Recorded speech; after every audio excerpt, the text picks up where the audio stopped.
नमस्ते दोस्तों, स्वागत है आपका हमारे चैनल इको टेल्स पे। आज की कहानी का शीर्षक है अधूरी ख्वाहिशें। उत्तर प्रदेश के एक छोटे से कस्बे बहराइच में एक बड़ा सा संयुक्त परिवार रहता था। घर की मुखिया थी सरला देवी, उम्र लगभग 55 साल। पति का देहांत कई साल पहले हो चुका था, लेकिन घर और खलियान की जिम्मेदारी उन्होंने अपने कंधों पर संभाल रखी थी। सरला देवी बहुत सख्त मिजाज की थी। उनका बेटा विनय लखनऊ में बड़ी नौकरी करता था और वहीं उसकी शादी भी आराध्या से हो गई थी, पढ़ी लिखी और आधुनिक सोच की लड़की।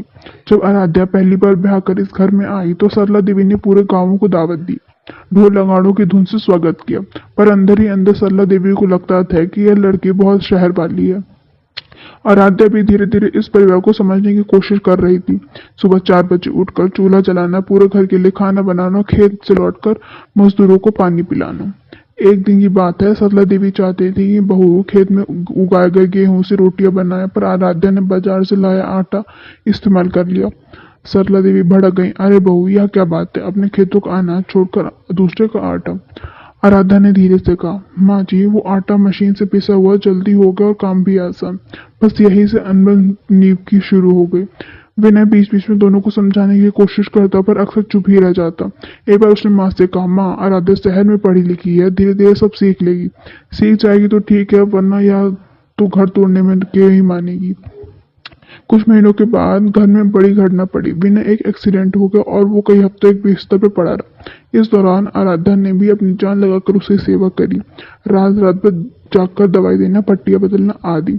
सरला देवी दूर से यह सब देखती रही। उन्हें धीरे धीरे एहसास हुआ कि बहू चाहे कैसी भी हो, पर उसके लिए, उसके दिल में परिवार के लिए सच्चा अपनापन है।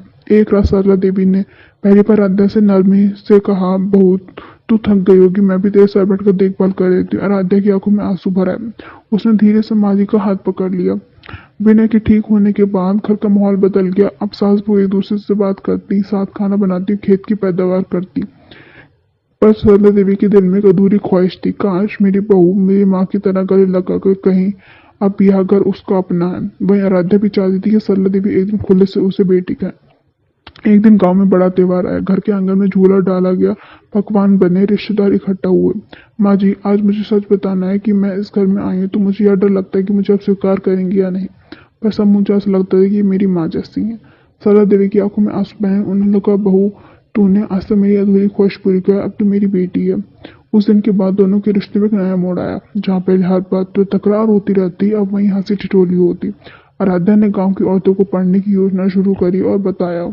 धीरे धीरे यह परिवार गांव का आदर्श बन गया, जहाँ सास की बहू की लड़ाई नहीं होती, बल्कि समझदारी और प्रेम की मिसाल दी जाती।